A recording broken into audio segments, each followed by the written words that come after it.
हार्दिक अभिनंदन प्यारे विद्यार्थियों। आज मैं आपको व्याकरण में बहुव्रीहि समास पढ़ाने जा रहा हूँ। तो आइए हम परिभाषा से शुरू करते हैं। जिस समास में कोई पद प्रधान न होकर बल्कि तीसरे पद की प्रधानता हो, यानी किसी विशेष व्यक्ति, वस्तु, स्थान की बात हो रही हो, उसे हम बहुव्रीहि समास कहते हैं। तो आइए हम उदाहरण लेकर के समझते हैं।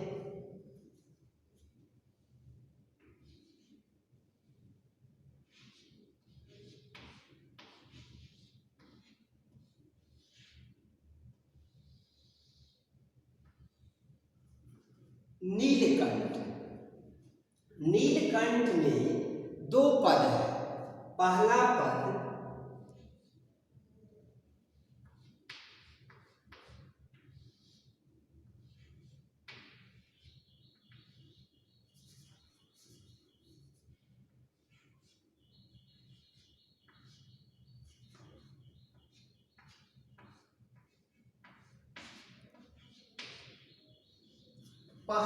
नील है। तो नील का अर्थ हो गया नीला, यानी नीला एक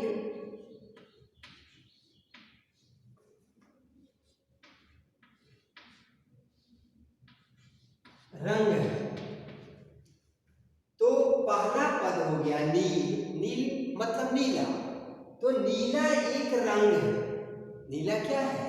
एक रंग है। अब दूसरा पद आप देख रहे हैं, यहां पे कंठ दिया गया है।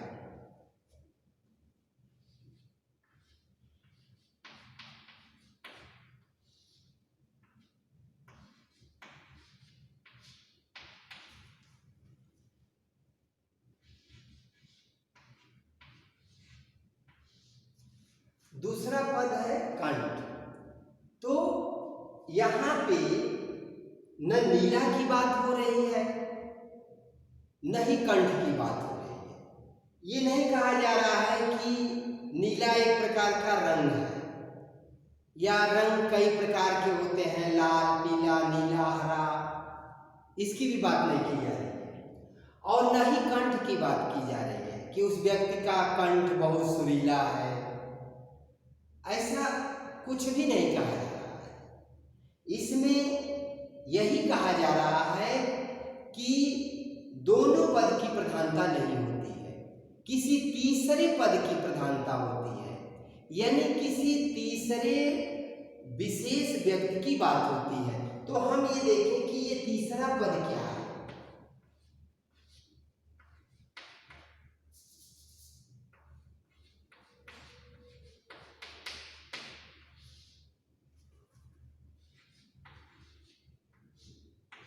तीसरा। अब यहां पे हमें ध्यान देना है कि नीलकंठ, नीलकंठ किसे कहा गया है? तो नीलकंठ भगवान शिव को कहा गया है, शिव जी को कहा गया है।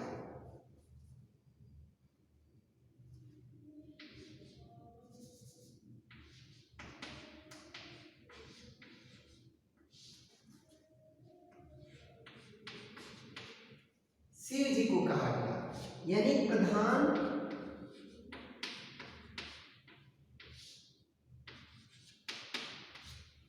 यानी शिव जी प्रधान है।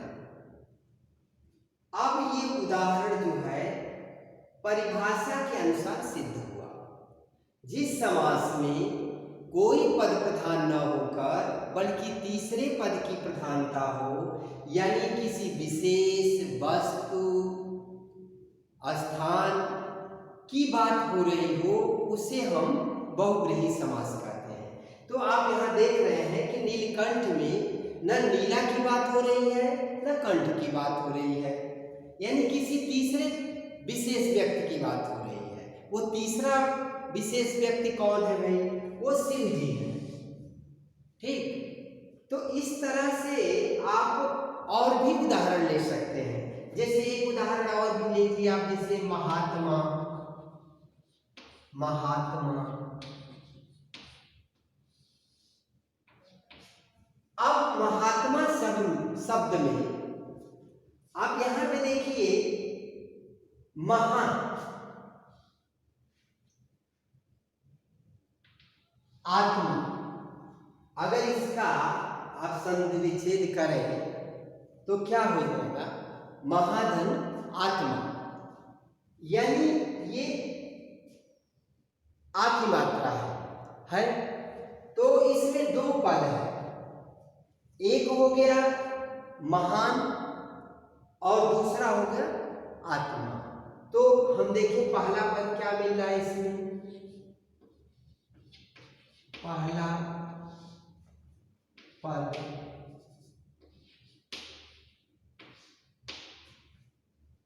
महान,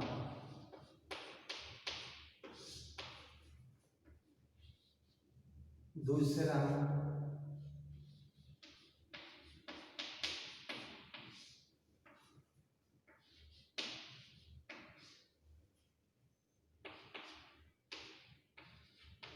आत्मा। ठीक, पहला पद आपको यहां पर मिल गया महान और दूसरा पद मिला आपको आत्मा। अभी तीसरे पद की प्रधानता हो रही है, तीसरे व्यक्ति की बात हो रही है। तो तीसरा जो है आप देखिए तीसरा पद क्या है, ये हमें ध्यान देना है। अब महात्मा किसको कहते हैं, किसे कहा गया है महात्मा? महात्मा उसे कहा गया है जिनका कर्म उज्जवल रहा है, व्यक्तित्व उज्जवल रहा है, जिनकी आत्मा महान रही हो, उसको महात्मा कहा गया। महात्मा मतलब समभाव समान, जो किसी प्रकार से भेदभाव न करता हो, जिनका व्यक्तित्व उज्जवल हो, उसे महात्मा कहा गया। ठीक है, तो अभी देखिए इस पद में कोई पद प्रधान नहीं है, न तो पहला पद प्रधान है जो महान दिखाया गया है, न तो दूसरा पद प्रधान है, बल्कि तीसरे पद की प्रधानता हो रही है। वो तीसरा पद क्या है? महान व्यक्ति, व्यक्ति विशेष को कहते हैं, व्यक्ति विशेष।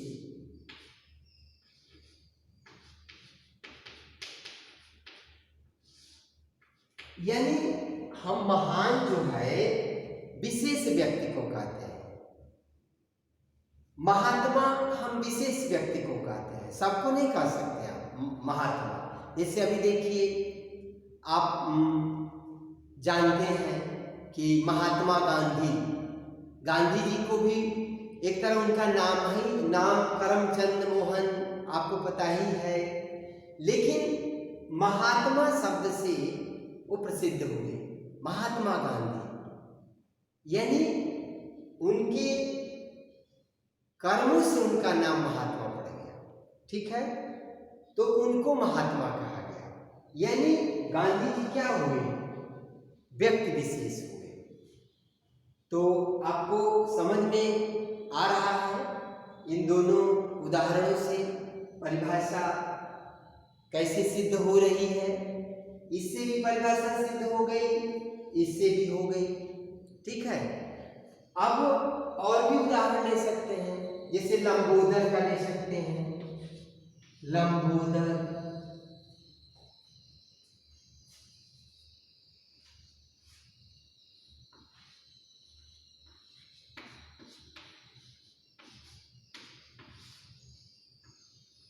लंबोदर देखिए, अब इसमें भी दोनों पद प्रधान नहीं है, न तो लंबाई की बात की जा रही है। अभी पहला पद क्या है इसमें?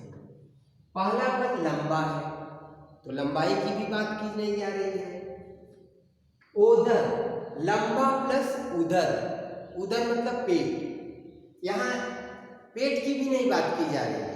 ये नहीं कहा जा रहा है कि उसका पेट बड़ा है या उसका पेट भर गया है, ऐसा किसी प्रकार की बात नहीं है, किसी तीसरे व्यक्ति की बात हो रही है।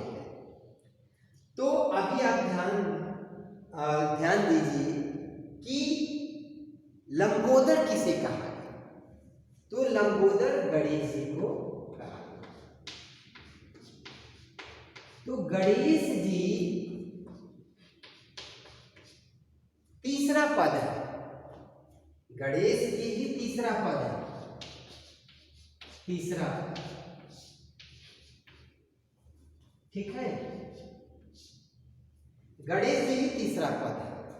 अब हम आते हैं कि इसका विग्रह कैसे करते हैं, ठीक है।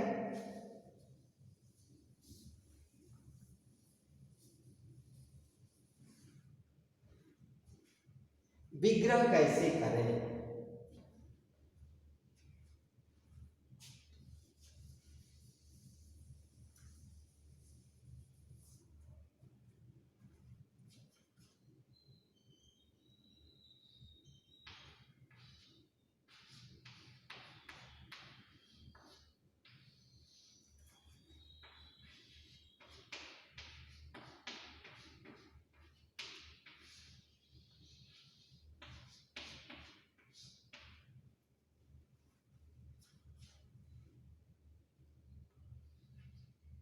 विग्रह कैसे करें, ठीक। तो विग्रह करने के लिए निम्नलिखित योजक शब्द का प्रयोग करके हम विग्रह करते हैं, जैसे जिसका,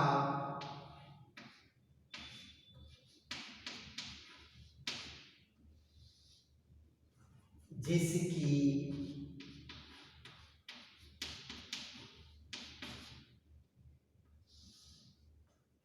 ठीक, जिसके,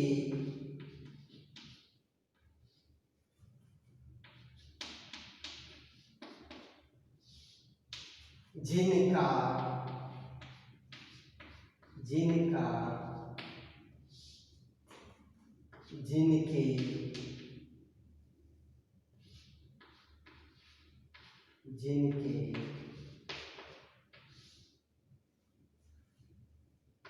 जिनकी,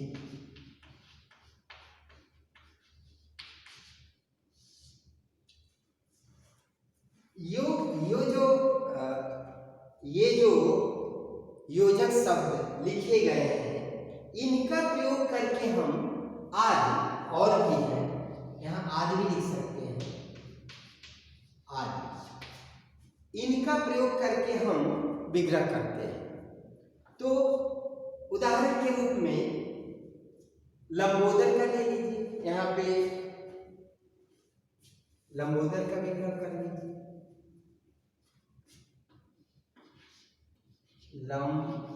लंबोदर, ठीक है। अब लंबोदर का हम विग्रह करेंगे तो लंबा है जो जिसका उदर। अब यहाँ पे हम ये देखेंगे कि इतने योजक शब्द दिए गए हैं, इसमें कौन सा उचित है, तो देखिए विग्रह कर रहे हैं,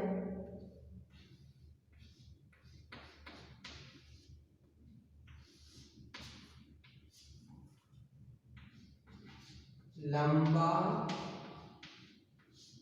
है उधर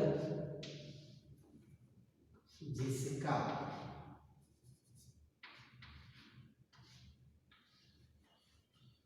जिसका अर्थात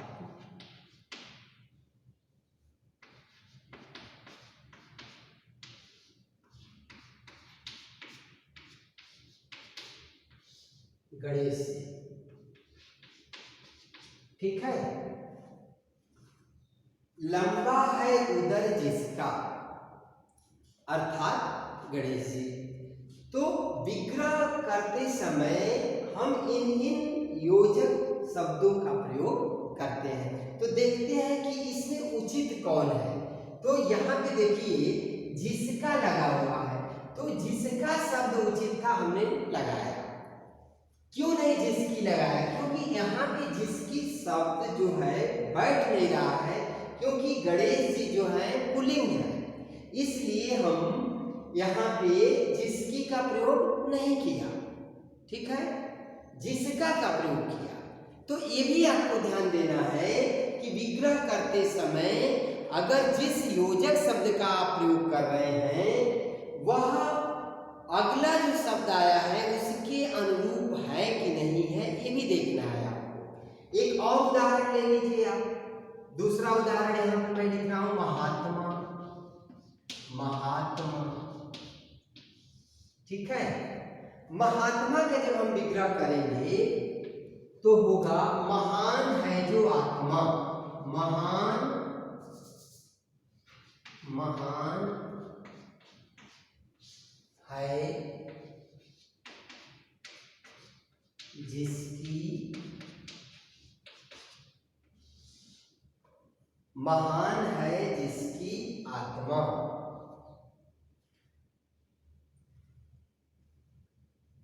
ऐसे भी कर सकते हैं, महान है आत्मा जिसकी।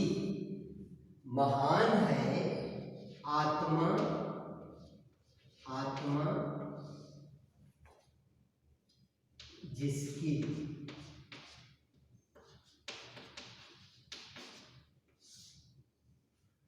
अब महान है आत्मा जिसकी हम किसको कहेंगे भाई? किसी विशेष व्यक्ति को कहेंगे। हम सबको नहीं कह देंगे कि इनकी आत्मा महान है, ये महात्मा है। ठीक है, तो यहां पे ब्रैकेट में लिख सकते हैं विशेष व्यक्ति, विशेष व्यक्ति। ठीक है, तो आपको अभी तक मैं ये समझाए कि बहुव्रीहि समास की परिभाषा क्या है, और परिभाषा समझा करके उदाहरण लेकर के उसको सिद्ध किए, यानी परिभाषा सहित उदाहरण आपको बताया गया। फिर उसका विग्रह आप कैसे करेंगे, विग्रह करते समय किन किन योजक शब्दों का प्रयोग करेंगे, ये भी आपको बताया गया। ठीक है, अब हम आते हैं पहचान पर कि हम कैसे पहचानेंगे कि यह विग्रह बहुव्रीहि समास का है।